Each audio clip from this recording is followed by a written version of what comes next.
The room that held life, oil, space, and the resurrection, hidden in quiet faith. A widow came to Elisha, trembling. Her husband, a prophet, had died. Debt remained. Creditors were coming to take her sons. Elisha did not panic. He never does. He asked what she had. "Nothing," she said, then corrected herself, "except a little oil." That little was enough. Elisha instructed her to borrow empty vessels, many of them, and then shut the door. What happened next was private, intentional, and sacred.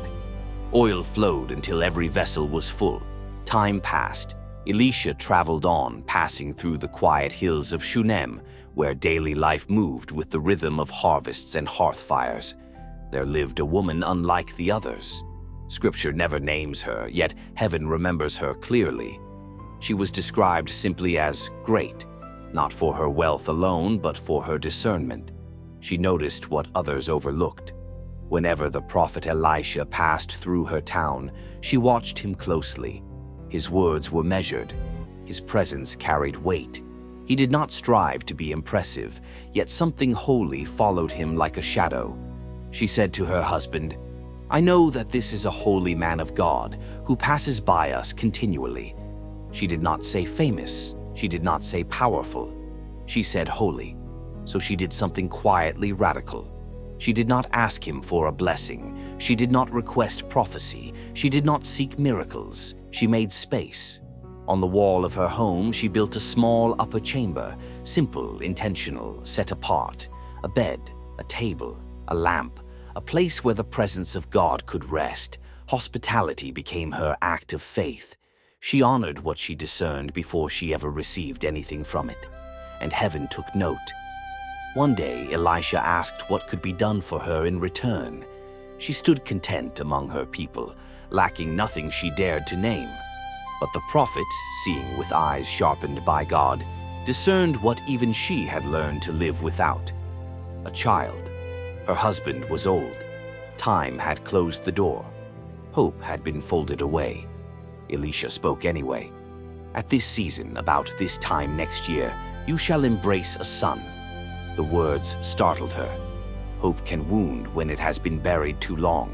She protested gently, "No, my lord, man of God, do not lie to your servant."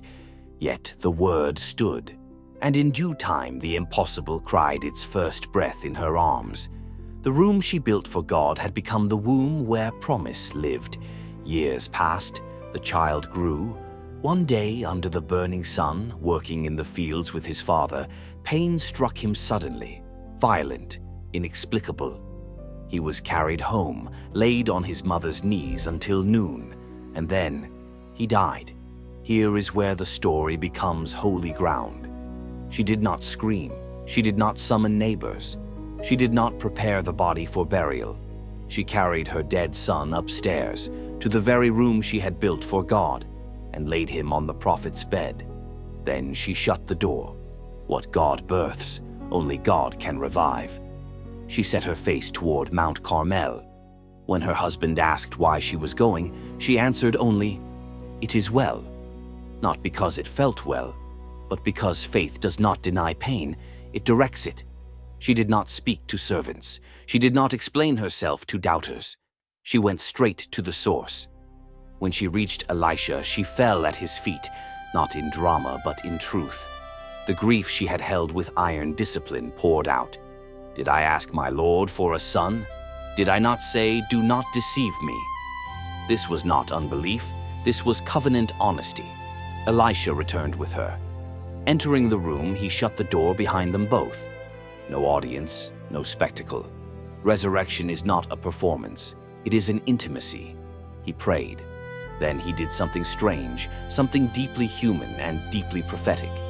He lay upon the child, mouth to mouth, eyes to eyes, hands to hands. He aligned his entire being with the lifeless body. This was deliberate identification, life pressing against death without fear. The warmth of the prophet's body began to pass into the cold flesh of the boy. Stillness lingered. Elisha rose. He paced. Then he returned and did it again, persisting until heaven answered. The child sneezed 7 times. Then he opened his eyes. Life responded to life.